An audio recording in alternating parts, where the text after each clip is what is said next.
Hey, the return of the divine feminine is the restoration of the planetary field, the morphogenetic field that surrounds that surrounds it's the toroidal field, and the reconnection from the lower atmosphere to the upper atmosphere, and all those stellar consciousness codes, light codes circulating through the grids.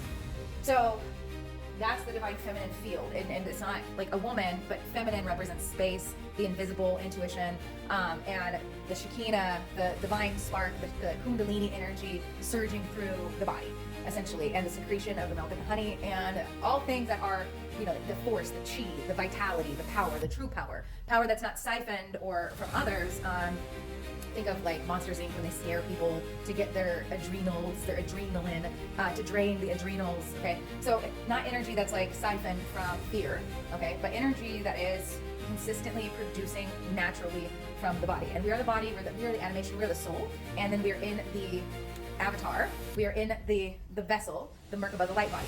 And so what this is a representation of, or the restoration of the divine feminine, which is like, obviously, it's the higher intelligence of the plane itself, or the energy center, what we call Earth, the heart. It's the restoration of the heart and the magnetism that comes from the heart being open and magnetizing, which again is a feminine aspect. The electric is the doing, is the masculine aspect. And that together, that holy union is the electromagnetism in union.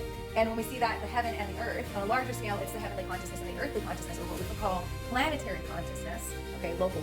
So those are the wandering stars, or the seven archangels, the fallen angels, okay? The seven archangels, like Uriel is Venus, right? Each epoch gave the fucking wandering stars a different name. Just the Romans called, well, you have Zeus, and then Jupiter, Roman, and then Greek is Zeus. So you have just different names for each one of the planets. And the Christian reign, Archangel Michael is the sun, Uriel is Venus, Samael is Mars. So we have different names in different epochs, just like in the Hindus, they gave a different name. So it's big.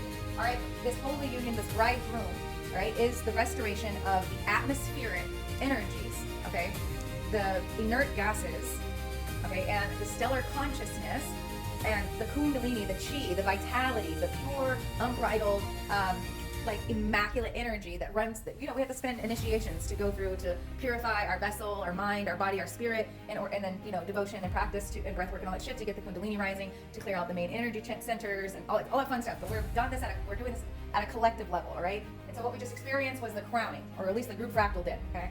Was the crowning. But it's planetary, so this is what's happening within the collective itself.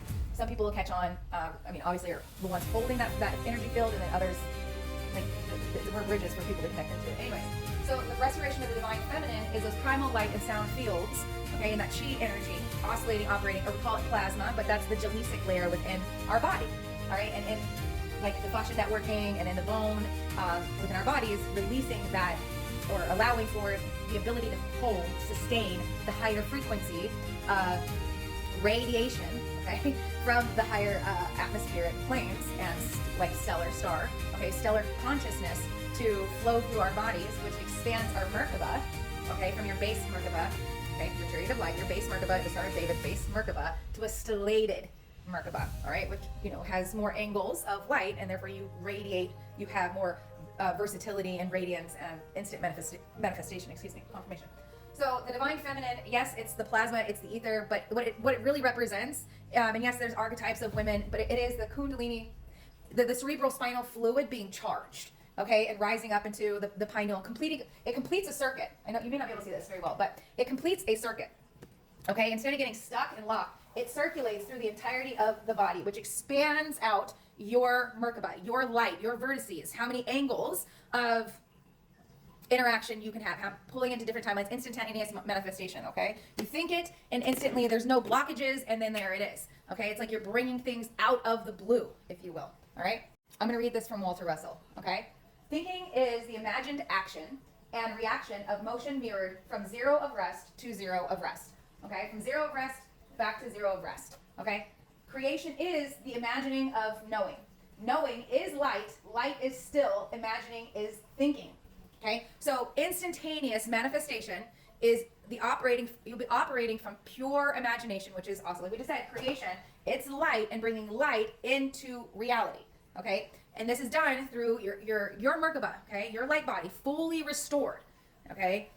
And it's from within your body, your cells. Let me get back over here, okay? Can you see this? Okay, yeah.